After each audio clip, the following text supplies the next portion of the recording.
Hello बच्चों, Gangwar ईआरडीआर institute में आप सभी का स्वागत है। मैं हूं डॉक्टर हरिओम गंगवार। बच्चों, अगर आप नीट की तैयारी कर रहे हैं तो आपको ये तो पता ही होगा कि नीट में आपके 3 सब्जेक्ट पूछे आते हैं: बायोलॉजी, फिजिक्स एंड केमिस्ट्री। अब जो बायोलॉजी सब्जेक्ट है इसका बेटा वेटेज सबसे ज़्यादा है। मतलब आप अगर देखें तो नीट के एग्ज़ाम में 200 क्वेश्चंस आते हैं। 200 क्वेश्चन में से 100 क्वेश्चन केवल बायोलॉजी के होते हैं और 100 क्वेश्चन में फिजिक्स और केमिस्ट्री के 50-50 क्वेश्चन पूछे आते हैं।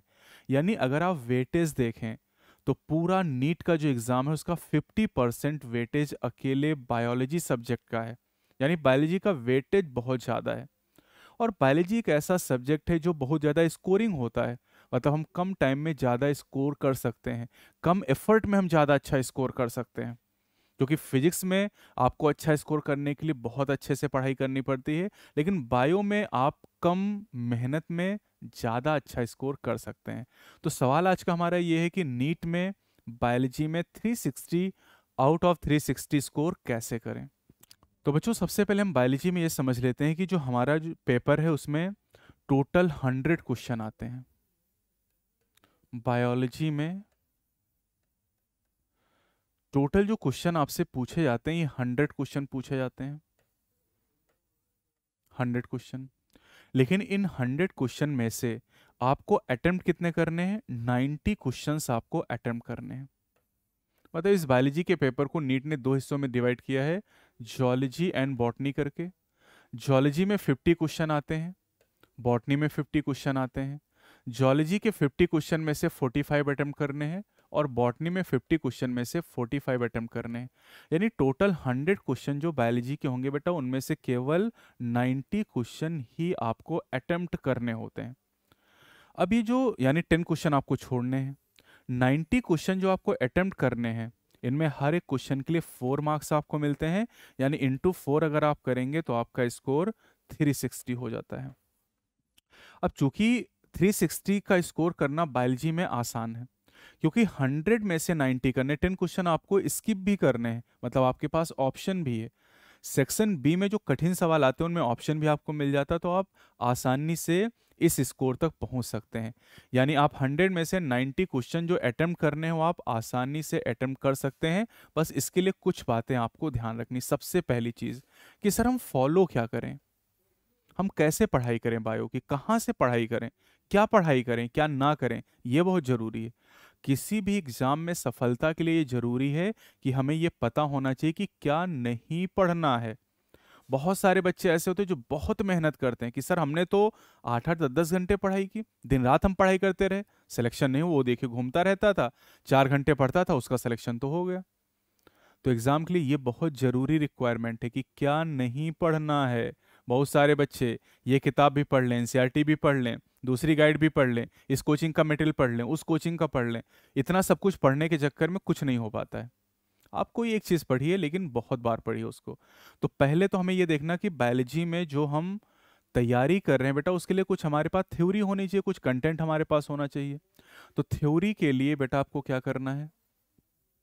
थ्योरी के लिए अगर आप नीट की तैयारी कर रहे हैं तो आपको NCERT, NCERT class 11 and 12, class 11 और क्लास 12 की एनसीईआरटी बायोलॉजी की बुक को बहुत अच्छी तरीके से रिवाइज करना है।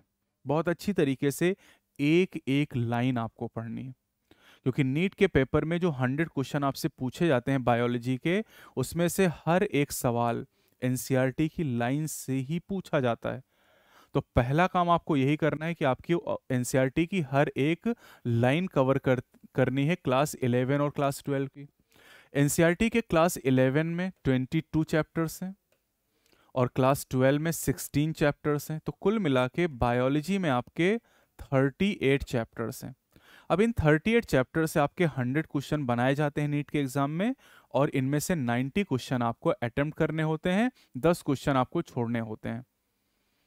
तो पहला काम तो ये हो गया कि सर थ्योरी हम कहाँ से पढ़ेंगे? एनसीईआरटी बायोलॉजी से पढ़ेंगे।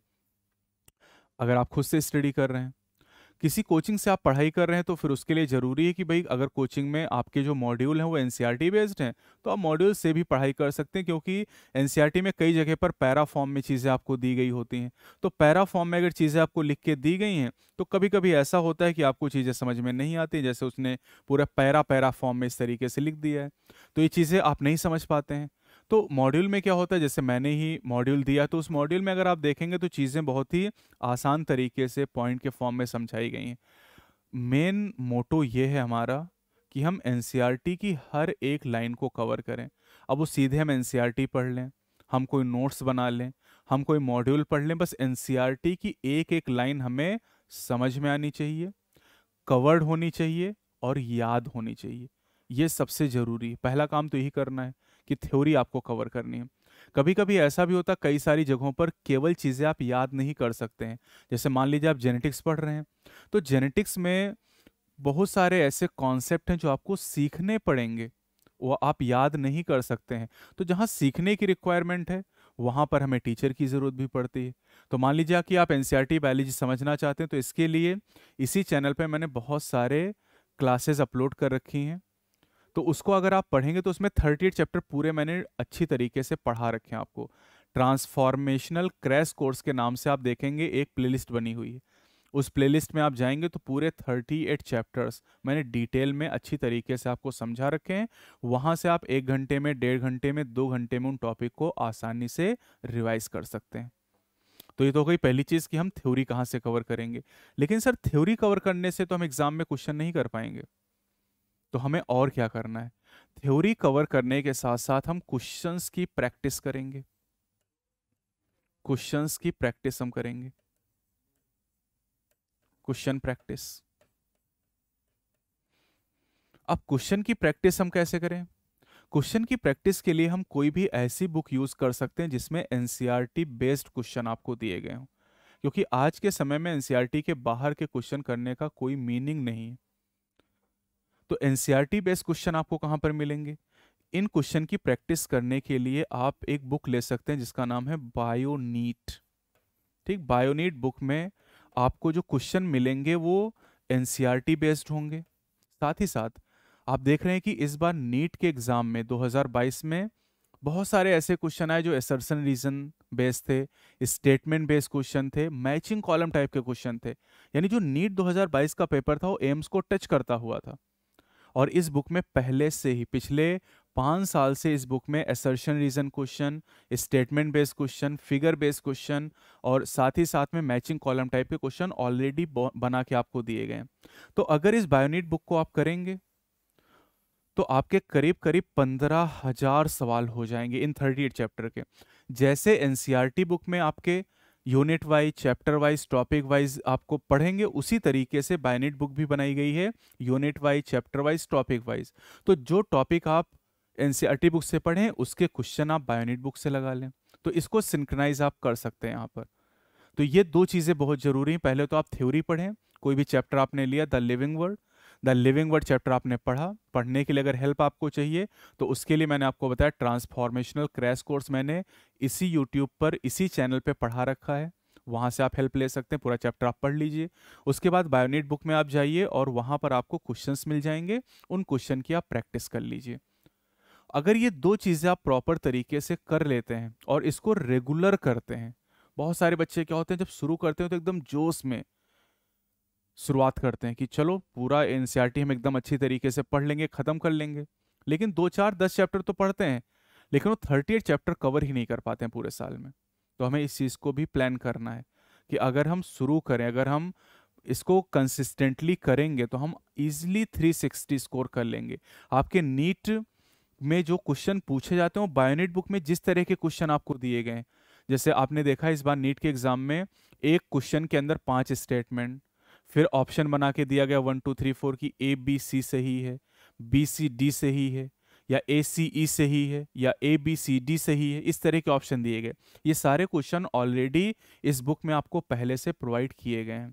तो आपको इन दो चीज़ों पे फोकस करना है। पहले तो थ्योरी कवर करनी है एनसीईआरटी बुक से, और उसके बाद आपको क्वेश्चन की प्रैक्टिस करनी है। अगर आप चैप्टर वाइज, टॉपिक वाइज अच्छी तरीके से एनसीईआरटी को समझ के क्वेश्चन की प्रैक्टिस कर ले रहे हैं अगर आप इस बुक में 90% क्वेश्चन कर ले रहे हैं तो एग्जाम में आसानी से आप 100 में से 90 क्वेश्चन कर पाएंगे, क्योंकि इस बुक में जो क्वेश्चन दिए गए हैं टॉपिक वाइज वो एनसीईआरटी की थ्योरी से ही फ्रेम किए गए हैं। तो क्वेश्चन करने से आपको ये भी पता चलता है कि नीट में किस तरीके से एग्जाम में सवाल पूछा जा सकता है, क्योंकि एनसीईआरटी की लाइनें पढ़ते पढ़ते कभी ये लगता है कि कौन सी लाइन इंपॉर्टेंट है, कौन सी लाइन इंपॉर्टेंट नहीं है। तो जब मैं आपको क्रैश कोर्स में पढ़ाऊंगा, आप देखिएगा जाके वीडियोस, तो वहां पर आपको ये पता चलेगी कि अच्छा ये लाइन इंपॉर्टेंट है, ये पॉइंट छिपा हुआ था जो हम नहीं समझ पाए थे, इस लाइन को हमें ऐसे याद करना है, इस पॉइंट को ऐसे समझना है। क्योंकि पूरी बायोलॉजी आप रट नहीं सकते, याद नहीं कर सकते, आपको बहुत सारी चीजें समझनी भी पड़ेंगी। तो ये जो मैंने आपको तरीका बताया है, अगर इस तरीके को आप फॉलो करेंगे तो निश्चित रूप से आप बायोलॉजी में, नीट में 100 क्वेश्चन में से 90 क्वेश्चन सही कर पाएंगे और आपका स्कोर 360 आउट ऑफ 360 आएगा। कोई भी अगर डाउट आपके मन में तो कमेंट सेक्शन में आप पूछिएगा, उसका आंसर मैं जरूर दूंगा। और जो ट्रांसफॉर्मेशनल क्रैश कोर्स मैंने आपको बताया उसका लिंक मैं आपको दे दे रहा हूँ, ठीक, उसको जाके जरूर देखिएगा। कोई भी चैप्टर जो आपको लगता है कि आपको आता है, या ऐसा भी कर सकते हैं जो नहीं आता है, कोई भी एक चैप्टर आप पढ़ के देखिएगा, आपको बहुत अच्छा लगेगा, क्योंकि एनसीईआरटी की हर एक लाइन वहां पर हमने कवर की है जितनी आपके लिए जरूरत है। उसके बाद क्वेश्चन की आप प्रैक्टिस करिएगा, आपको निश्चित रूप से अच्छा लगेगा। और अगर आप इसको कंसिस्टेंटली पूरे साल भर कर पाए, एनसीईआरटी को आप पढ़ पाए, रिवीजन कर पाए, क्वेश्चन की प्रैक्टिस कर पाए, तो निश्चित रूप से आपका सिलेक्शन होगा। साथ ही साथ ये भी ध्यान रखना है कि एक से लेके आपने चैप्टर शुरू किया करना, 38 चैप्टर तक आप गए, लेकिन आपको केवल क्वेश्चन करते नहीं जाने, आपको रिवीजन भी करना है।